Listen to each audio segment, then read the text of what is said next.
പുതിയൊരു വീഡിയോയിലേക്ക് എല്ലാവർക്കും സ്വാഗതം. അപ്പോൾ ഇത് ഞാൻ പഠിച്ച സ്കൂളാണ് തിരുവില്ലാമല പാമ്പാടി ഹൈസ്കൂൾ. ഇപ്പോഴാണ് കേട്ടോ ഹയർ സെക്കൻഡറി സ്കൂളായത്. ഞങ്ങളൊക്കെ പഠിക്കുന്ന സമയത്ത് 10 വരെ ഉണ്ടായിരുന്നുള്ളൂ. സ്കൂളിനെ കുറിച്ച് പറയുകയാണെങ്കിൽ വളരെ നല്ല ഓർമ്മകൾ നിറഞ്ഞതാണ് കേട്ടോ. എന്താ വെച്ചാൽ ഞങ്ങൾ ചെറുപ്പം മുതലേ സ്കൂൾ ഗ്രൗണ്ടിലും പരിസരത്താണ് കളിച്ച് വളർന്നത്. പിന്നെ ഇതാണ് കേട്ടോ +2 ബ്ലോക്ക്. പിന്നെ ഈ കാണുന്ന കെട്ടിടമാണ് ഓഫീസ്. പിന്നെ ഈ കെട്ടിടത്തിൻ്റെ മുൻപിലായിട്ട് വലിയൊരു പ്ലാച്ചിൻ്റെ മരം ഉണ്ടായിരുന്നു കേട്ടോ, നല്ല തണലായിട്ട്. അപ്പോൾ ഞങ്ങൾ ഇൻ്റർവെൽ സമയത്തൊക്കെ അതിൻ്റെ ചുവട്ടിലൊക്കെ പോയിരിക്കാറുണ്ട്. പിന്നെ അത് മുറിച്ച് കളഞ്ഞു. പണ്ട് ഈ കെട്ടിടത്തിന് പകരം 5, 6, 7 ക്ലാസ്സുകളായിരുന്നു ഉണ്ടായിരുന്നത്. പിന്നെ ഈ കെട്ടിടത്തിന് പകരം 1 മുതൽ 4 വരെയുള്ള ക്ലാസ്സായിരുന്നു കേട്ടോ. പിന്നെ സ്റ്റേജും. അപ്പോൾ 4 വരെയുള്ള ക്ലാസ്സിന് അങ്ങനെ ചുമരുണ്ടായിരുന്നില്ല. 1-ാം ക്ലാസ് കഴിഞ്ഞ് കഴിഞ്ഞാൽ പിന്നെ കുറച്ച് സ്ഥലം വിട്ടിട്ട് 2-ാം ക്ലാസ് അങ്ങനെയായിരുന്നു. പിന്നെ യൂത്ത് ഫെസ്റ്റിവൽ സമയത്തൊക്കെ ഒരു ഹാള് പോലെ ബെഞ്ചുകളൊക്കെ അങ്ങനെ നിരത്തിയിട്ടിട്ട് അങ്ങനെയായിരുന്നു സൗകര്യം ഉണ്ടാക്കിയിട്ടുണ്ടായിരുന്നത്. അന്നൊക്കെ കെട്ടിടങ്ങളൊക്കെ ഓട് മേഞ്ഞതായിരുന്നു കേട്ടോ. പിന്നെ ധാരാളം മരങ്ങളുണ്ടായിരുന്നു സ്കൂൾ പരിസരത്തൊക്കെ. നെല്ലിമരങ്ങൾ, പിന്നെ വലിയൊരു വാഗമരം, പിന്നെ മാവുകൾ, അങ്ങനെയൊക്കെ. പിന്നെ പണ്ട് കെട്ടിടത്തിൻ്റെ മുന്നിലായിട്ടൊരു ജലവെള്ള സംഭരണി ഉണ്ടായിരുന്നു കേട്ടോ. അതായത് പഴയ ഓഫീസിൻ്റെ പിന്നിൽ, ഈ കെട്ടിടത്തിൻ്റെ പിന്നിൽ. ഞങ്ങളുടെ 8, 9, 10 ക്ലാസ് റൂമിൻ്റെ പിൻഭാഗമാണ് കേട്ടോ അത്. ഞങ്ങൾ പഠിച്ചിരുന്ന കാലത്തെ ഈ ക്ലാസ് റൂം മാത്രമാണ് ഇപ്പോൾ ഉള്ളൂ. പിന്നൊക്കെ പുതിയ കെട്ടിടങ്ങളാണ്. പിന്നെ ഇതാണ് കേട്ടോ സ്കൂളിൻ്റെ നേരെ മുന്നിലുള്ള ഗേറ്റ്. സ്കൂളിന് 3 ഗേറ്റാണുള്ളത്. നമ്മൾ ആദ്യം കണ്ടില്ലേ, അതൊരു സൈഡിലുള്ളതാണ്. ഇപ്പോൾ കണ്ടത് മുൻഭാഗത്ത്. പിന്നെ ഒന്നുള്ളത് ഗ്രൗണ്ടിൻ്റെ സൈഡാണ് കേട്ടോ. ഇതാണ് 8, 9, 10 ക്ലാസ്സിൻ്റെ മുൻഭാഗം.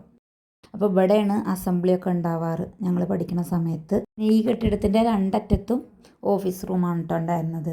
ഇത് ഈ കാണുന്നത് ഓഫീസ് റൂമാണ്. ആ ഓഫീസ് റൂമിനോട് തൊട്ടാണ് 10-ാം ക്ലാസ്. ഇതിലാണ് ഞാൻ പഠിച്ചത്. ഇപ്പോൾ ഇവിടെ ക്ലാസ്സുകളൊന്നും പ്രവർത്തിക്കണില്ല കേട്ടോ. എല്ലാതും ഇങ്ങനെ ഗ്രില്ലിട്ടിട്ട് പൂട്ടി കിടക്കുകയാണ്. പിന്നെ അവിടെയൊക്കെ നിന്നിട്ട് കുറച്ച് ഫോട്ടോസൊക്കെ എടുത്തു. പിന്നെ ഈ കെട്ടിടത്തിൻ്റെയൊക്കെ പിറകു വശത്തായിട്ടാണ് കേട്ടോ IT ലാബ് ഉണ്ടായിരുന്നത് ഞങ്ങളൊക്കെ പഠിക്കുന്ന സമയത്ത്. അതുപോലെ തന്നെ ഇപ്പോഴത്തെ ഭക്ഷണം ഉണ്ടാക്കണ കെട്ടിടമൊക്കെ അവിടെയാണെന്ന് തോന്നുന്നു. അവിടേക്കൊന്നും പോകാൻ പറ്റിയില്ല, അവിടെ എന്തൊക്കെ പണി നടക്കുകയാണ്. പിന്നെ ഈ വീഡിയോ എടുക്കണതിൻ്റെ തലേന്ന് ഞങ്ങൾ സ്കൂളിലേക്കൊന്ന് ചെന്നു കേട്ടോ. HM കണ്ടു. അപ്പോൾ ഞാൻ അവിടെ പഠിച്ചതാണ്, അങ്ങനെ യൂട്യൂബ് ചാനലുണ്ട്, ഒരു വീഡിയോ എടുത്തോട്ടെ എന്ന് ചോദിച്ചു. പിന്നെ മാഡം നല്ല സപ്പോർട്ടാണ്. അപ്പോൾ എപ്പോൾ വേണമെങ്കിൽ വന്നിട്ട് വീഡിയോ എടുത്തോളൂ എന്ന് പറഞ്ഞു. ഇത് സ്കൂളിൻ്റെ ബാക്ക് ഭാഗമാണ് കേട്ടോ ഏകദേശം. പിന്നെ ഇത് ഗ്രൗണ്ടിൽ നിന്നുള്ള കാഴ്ചയാണ്. ഓഫീസ് റൂമും പിന്നെ +2 ബ്ലോക്കൊക്കെ. സ്കൂളിൽ 4 പുറം മതിലൊക്കെ കെട്ടി തിരിച്ച ശേഷം പിന്നെ ഞങ്ങളങ്ങനെ സ്കൂളിലേക്കൊന്നും പോകാറില്ല കേട്ടോ.